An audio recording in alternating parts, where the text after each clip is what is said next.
Hi, Scott Orlin with CINEMA-Magazin. The new movie is called The Irishman, and I am here with the legend himself, Al Pacino. Oh, gee. They always say patience is a virtue. It only took you 50 years, but you finally got to work with Martin Scorseses. Oh, my God. How about that? That is amazing. We've known each other, and I almost worked with him a couple of times. We did a couple of projects. We started, and then it went in different directions. But you stick around long enough, all kinds of things happen to you. You know, every movie has like little Both moments. ways, by the way, you know. Every movie has little moments that you kind of like, something resonates.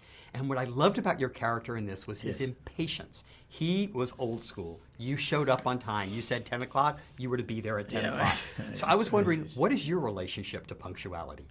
Oh, I try to be punctual. I learned that a long time ago. But what I do have trouble with, I have to say, is in the early mornings in films.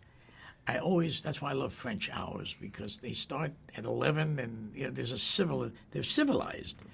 So I have the early morning thing. And so sometimes I have it in my contract, you start a little later, 6 in the morning, 7 in the morning, I can't get there. I'm right. Unless it's a specific shot for the film, yes, you do it. But otherwise, you want to. You know what you want to do when you're making films?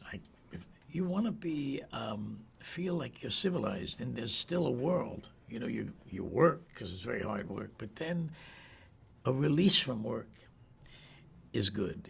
At dinner, afterward with friends, and just coming off that, which allows you to get back in it. It gives you the energy. Or maybe I'm just getting old, and so I need it. Obviously, over the course of your career, you've played people who've actually existed. Frank Serpico, for example. Jimmy Hoffa, a lot of people in the United States probably know him. Maybe in Europe, not so much know who this man is. Well, what did you know about him, and what did you find interesting once you put your feet in his shoes? Well, it was classic. He was an icon of the 60s and 70s. I mean, he was a union leader. He was like the most popular person next to the president of the United States. I mean, it was who he was, and all kinds of things. He had all kinds of images in terms of people feeling one way or another about him. He was very controversial. But what I got from him and what I read of him, but also today's world, you could go on the internet and you'd be surprised how much footage there is on Jimmy Hoffa and how many interviews he's had, and but he was always this almost a kind of a visionary in a way, because he wanted the best for the workers, and he came from that school, the old school, when it was in the 20s and 30s, when they were fighting child labor and they were fighting for pay and hours, and there were riots, and he was a part of all that, to get more for the people, more for the worker. And that he carried that throughout his life. But the mixture of being involved with the different kinds of people, whether on both sides of the law, started to get to him.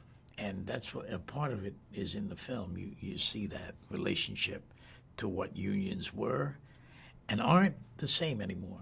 But he was a very popular fellow. So are you, Mr. Pacino. Oh, really? Thank Thank you so much for your time. This is Scott Orlin. Till next time. Oh, thank you.